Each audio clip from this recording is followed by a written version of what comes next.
Hello everyone and welcome back to Game Brigade. If you're new here, my name is Brian. Thank you for joining me. Today on the channel, we're going to be talking about Cyberpunk 2077 from Go On Board.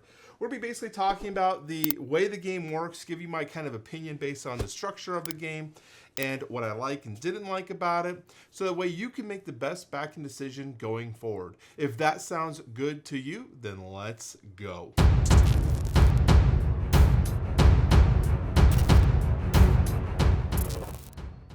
And as always, I have a link down below to the campaign page. Check it out if you'd like. I would like to get your guys' opinions based on your thoughts too. Make sure to leave a comment on what you think of Cyberpunk 2077. Okay, so before we begin, there is some disclosures to share with you guys.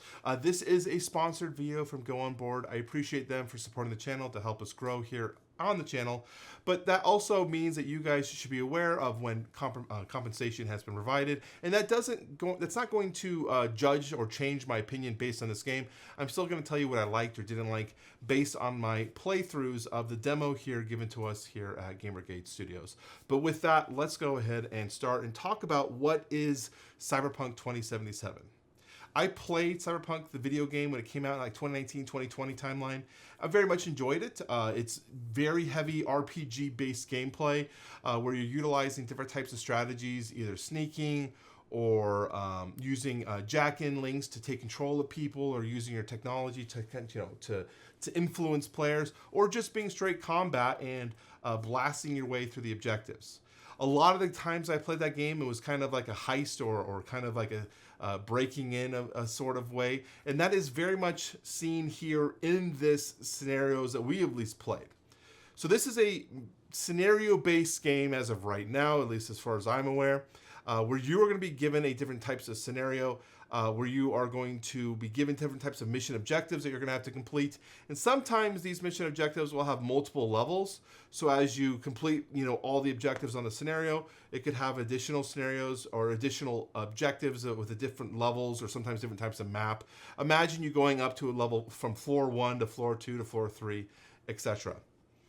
On each of these scenarios, though, you're going to be given a different type of objectives that you're going to have to complete, with some of them being primary objectives, some of them being secondary objectives that you're going to have to accomplish. Your primary objective is usually going to be located up here. For example, this one was we had to eliminate 6 guards. But down here, we had some secondary objectives that we could complete, which all give us a different type of reward if we chose to complete them. So that's our options. Now, you only have so many turns. So in this case, we had 6 turns to complete that objective. We'll talk about how those turns operate. While in this one, we had 4 turns. So part of the gameplay is going to be trying to figure out the best way to complete the scenario with the amount of turns you're going to have, with the way the objectives are laid out, maybe the order the objectives need to complete.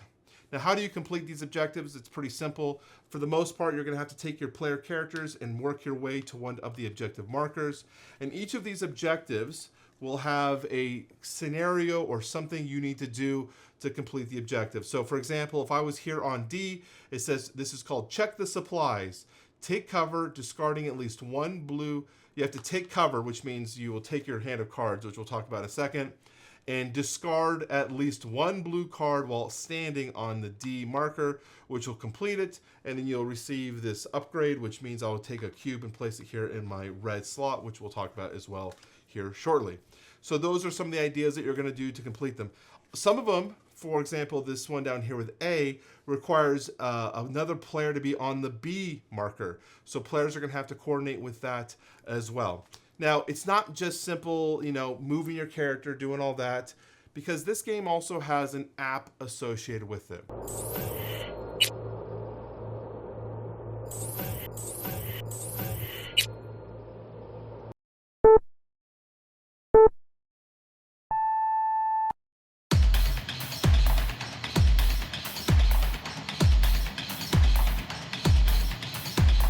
And that app has a timer for each round that you're in, and each player is going to have to be playing from this live countdown timer to play their abilities, do their movement, and then have the next player go before the round ends. When the round ends, the enemy will do their movement.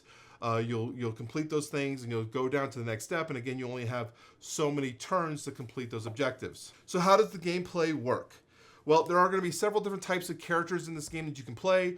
Our prototype or demo copy here had Jackie Wells, Judy Alvarez, Panama Palmer, and V, the character from the video game that you play as. And each one comes with their own deck of cards that you're going to be starting with. Now, each character has their own unique deck. Some of them are, like V has extra cards in it, and they're also more hybrided cards, while other ones are more combat-oriented, like Jackie Wells was a little bit more combat-oriented in the red slot. So each character has their own kind of finesse or ability. But I wouldn't say there's a ton of asymmetry here. For the most part, with the way that you upgrade cards and get more cards into your deck, you really have the choice of the freedom to customize your build for each scenario. So the way this game works is on your turn, the timer on the app will be going down, and you're going to have to play a card from your hand. And based on the amount of upgrades you have, you will determine what kind of ability you have. So for example, if I play this card, it has the hand up here. It's kind of like an interact action and a movement.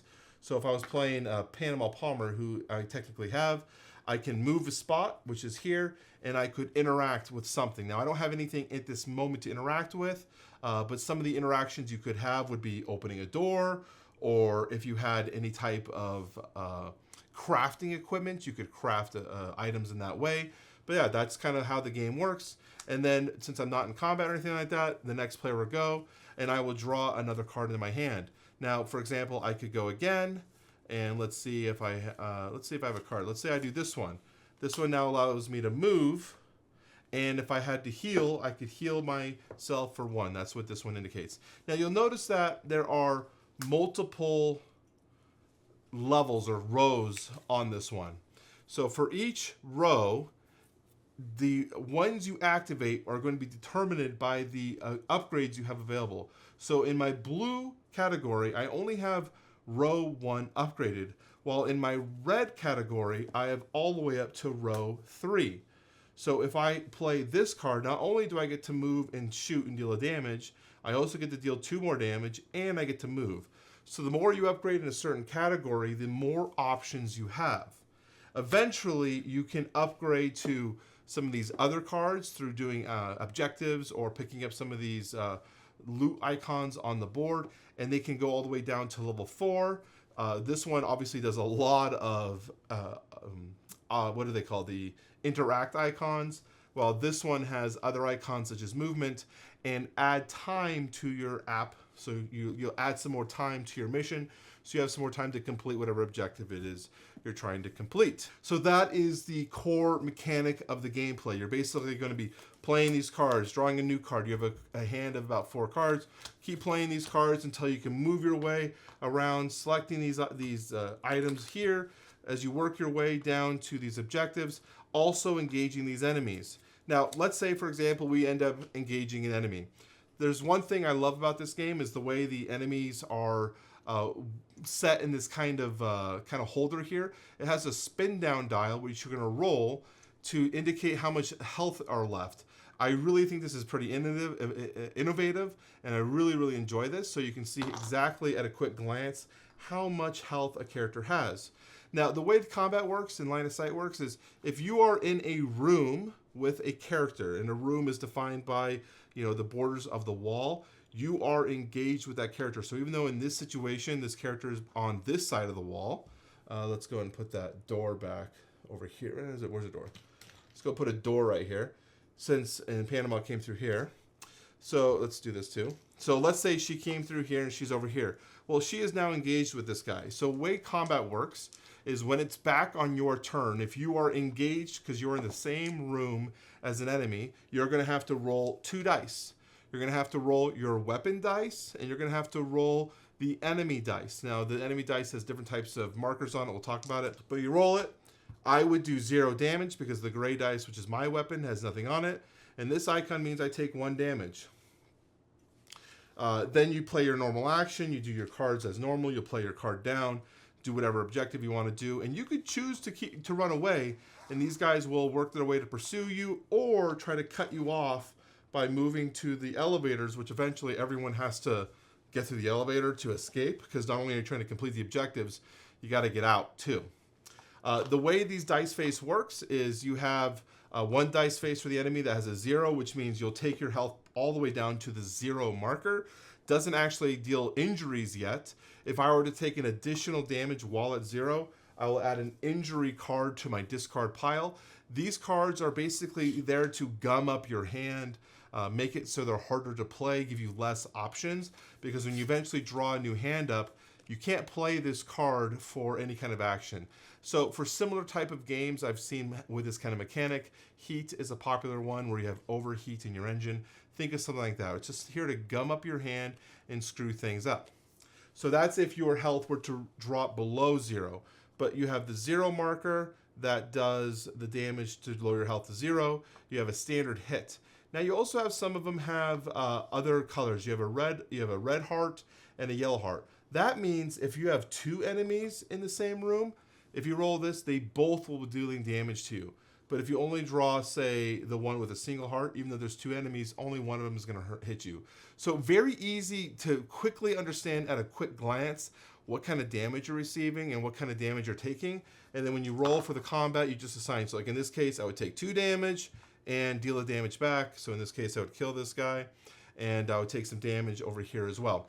Receiving any injury cards that I would need to receive. You only receive 1 injury card per turn. So if I received 1, I don't take any additionals other than that. And you can have a max of 3 injury cards in your deck each scenario. Now, there are other types of ways to increase your damage output. One of the best ways, though, is to upgrade through weapons. There are different types of ways that you can get additional weapons. One of them is through gear upgrades. So you can find an upgrade like this one I just picked up randomly is the Archangel. It says it's the P1 dice. So I grabbed specifically the P1 dice, which has matching dice face here. So it actually will show you, you've got 3 blanks, 3 hits, with one of them being a 3 damage dice. I could then replace my basic weapon with this, and then when I roll it, I will do whatever this one says. Now, there's a whole bunch of different types of weapons, at least in our prototype here, that we can utilize that have different types of options, which is super cool. Now, there are other ways you can do it. You can get it through these gear, which means like you can loot bodies to get them, but you can also craft in this game. So let me show you an example of crafting. Crafting doesn't really build weapons, but usually gives you different types of upgrades. So let me see when that's like a good upgrade. So this one's a good upgrade. So crafting is an alternative option for you as well. You will take your crafted items, you'll place it here, and you place these yellow cubes, these kind of orange cubes down in the crafting.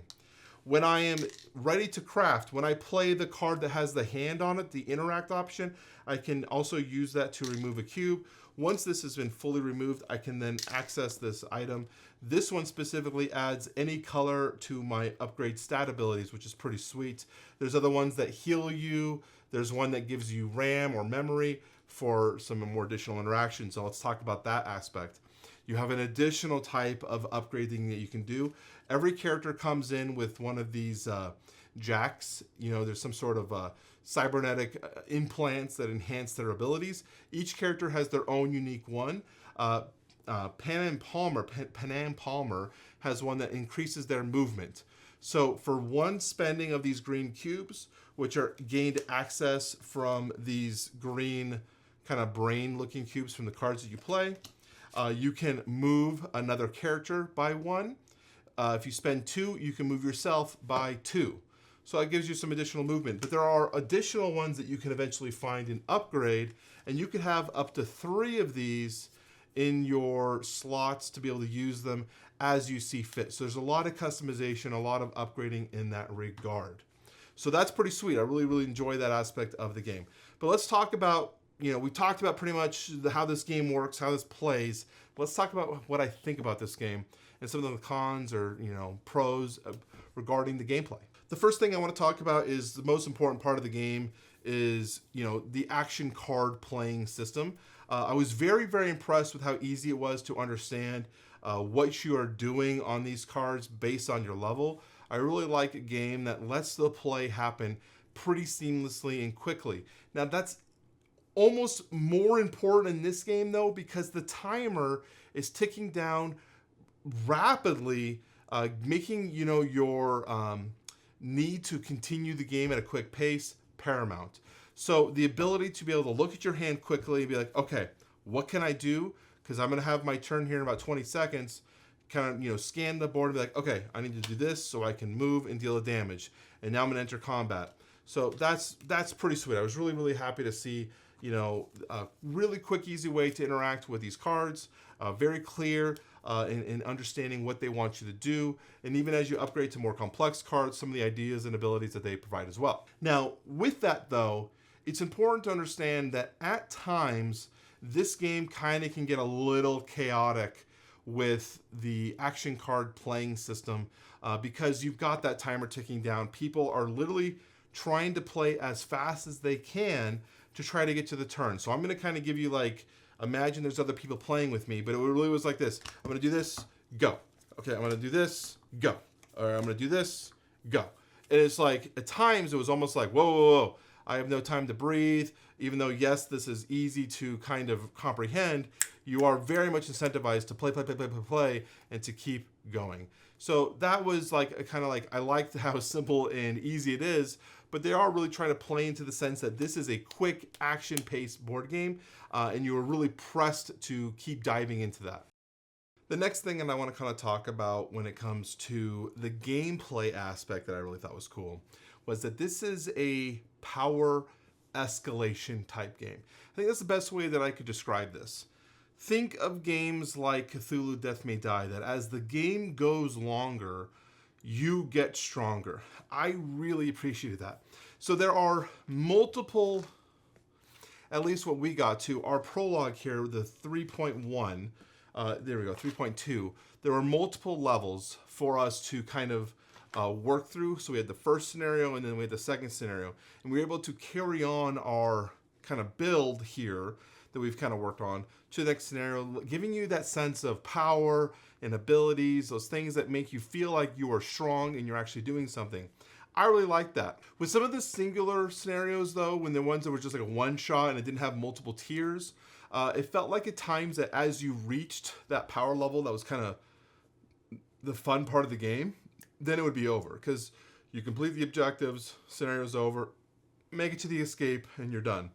So I really enjoyed the power escalation aspect. Of course, we only had one of the scenario options for us to play that had that ability to go to another level, but these were also all prologue tutorial missions with this demo that we got to play.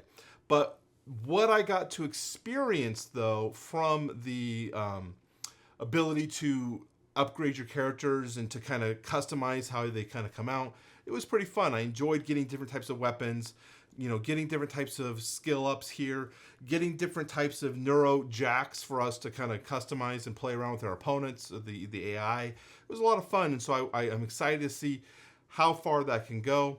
I'm also a little nervous though with like how strong you could get, because the opponents, at least the enemies, didn't really scale well with our power level. They kind of just stayed flat with where they were. Unlike other games, as you get stronger though, the opponents also get stronger. So I kind of want to see if there's any kind of balancing in regards to that as well. So talking about one of the cons in terms of the gameplay that kind of was interesting was you have these objectives that you're trying to complete.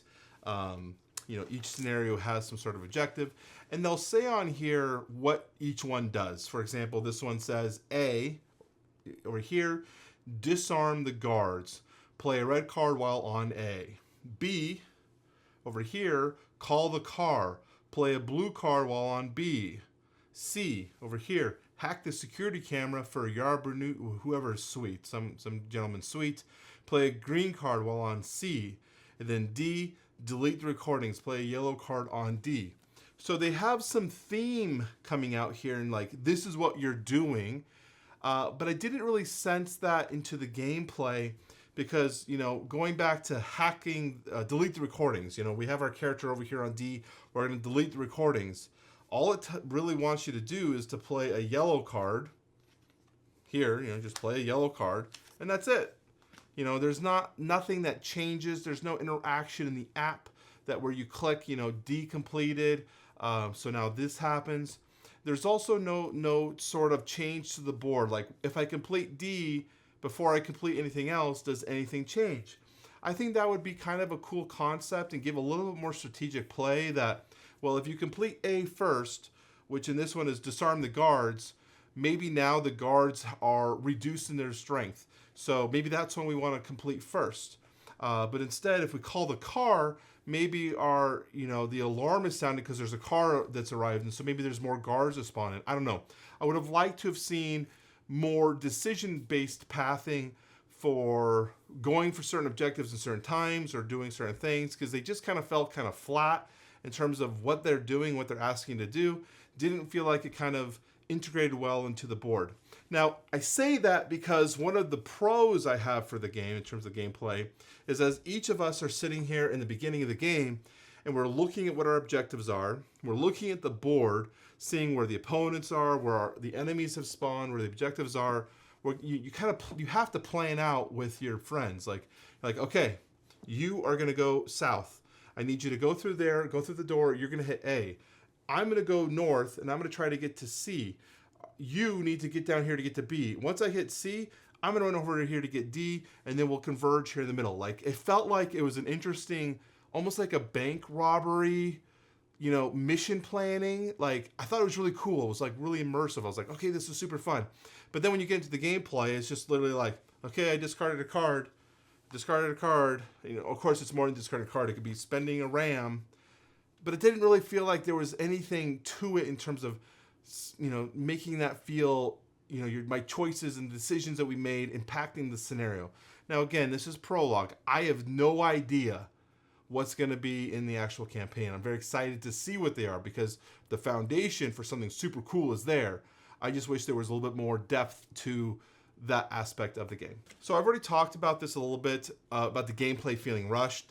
I feel like I just want to mention it one more time because one of the things I enjoy about these types of board games or board gaming in general is the social aspect and seeing, what's the game doing, sitting here kind of watching things happen. This game is so high paced because of the way the app kind of pushes you through it that you don't really have a chance to take a breather and to actually see what your opponents are doing, see what they rolled in their combat, because you were constantly just taking a look at your hand, viewing the board, trying to process what's changed based off each of your allies and what they've done to what you need to do to try to complete your objective. So you kind of get a little bit of a blinder aspect in the game where you're just kind of focusing only on what you're trying to do. And that kind of takes away from the fun of playing with your friends. But at the end of that scenario, like once we were all done, we completed the mission, all of us went, whoa, man, that was cool. That was fun. It was almost like we had to take a breather. And then we could actually talk with each other about how that worked, and that was kind of cool. So, yeah, I thought that was, it's like a balancing act, and it's interesting how that played out. Another aspect I want to make sure I talk about is the scaling of the game. I think this was a pretty noticeable con for me. We played this game at 4 players, which is the max player count. We played this game at 3 players. Now, at the time of our gameplay, I did not see anything that scaled upwards or downwards based on player count.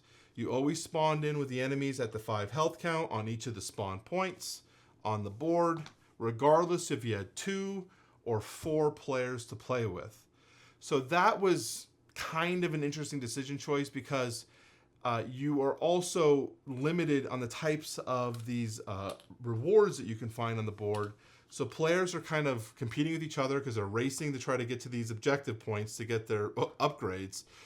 There's also no scaling in terms of difficulty modification for more players, so it kind of felt almost too easy at 4 players. In fact, our 3-player gameplay was immensely more enjoyable than the 4-player gameplay because there was just more things for the players to have to do to try to complete the objectives. So I'd love to have seen a little bit more player scaling, positively or negatively, based on the amount of players that are in the game. The final thing I want to talk about, which I think is a pro here, I kind of talked about already, is the foundation that this game has set forward and what is potentially available to us as kind of gamers, as what I can see here. There is a very good opportunity here for a lot of cool things to happen. The foundation of this demo shows that the gameplay is really solid, easy to go, streamlined. Things are fluid in terms of the actual gameplay. What I want to see is more complex scenarios, more choose your path. There is a part of the prologue 3, where we got to choose a decision path, but it didn't really feel like that mattered much. I didn't really think like there was no real narrative decision, and I don't know if it would have even changed the scenario path that we did, but I would love to see more impactful changes based on the scenario you're playing. You know, do I kill the target, or do we steal the money? Whatever we want to do. You know, I would love to have seen more scaling and potentially even, you know, from there have more decision paths that can change the way the game plays. I would love to see, as I've already said, more decisions in terms of which objectives we go for, maybe within the time limit. If we would go for A and B and we didn't complete C and D, then that's going to affect the scaling of the next scenario we're going to, which means maybe we have more guards, maybe the guards deal more damage, maybe we take additional damage going into that scenario. I don't know. Just having like the decisions where your decisions in each of the levels will carry forward to the next, because this isn't a campaign, but it does have that scaling scenarios with it, and I want to feel like our decisions or the success that we made for each of the scenarios will change the gameplay. Almost like a time challenge for games sometimes, where it's like, you know, we've got 2 minutes to complete the scenario. You know, you can race yourself to try to be as fast as you can before you get to the next scenario, so you have additional replayability with that. So what are my final thoughts playing Cyberpunk? Cyberpunk was exhilarating. It was really fun. I enjoyed a lot of the aspects of the game. I did get a little overwhelmed at times during the gameplay because things were moving so fast, and I wanted to take a breather, but you really can't because the app doesn't let you take a breather. It's constantly ticking down. It's got very intense, high-paced music that pushes you forward. But overall, the way they integrated the video game's mechanics with the different types of neurojacks, the abilities, the kind of the RPG creation of your character for each scenario, all felt very cyberpunky to me. I just wanted a little bit more of the flavor that is cyberpunk into this. I just wanted a little bit more of the actual cyberpunk world, which is very rich and deep and gives a lot of kind of nuanced feelings and character development in the game as well. I know it's a scenario, so maybe I'm asking too much because it's not a campaign-based game, but I feel like it's there. The foundation is definitely structurally sound. I just want to see more because I see that this is a game that could definitely provide a lot of opportunities. So hopefully you guys enjoyed this. If you guys decide to back the game, I'd love to know in the comment section down below. Remember, for your convenience, I have a link down below for the campaign. Click on that. You can check out the campaign for yourself and make your best decisions. Anyways, my name is Brian, and I will talk to you very soon.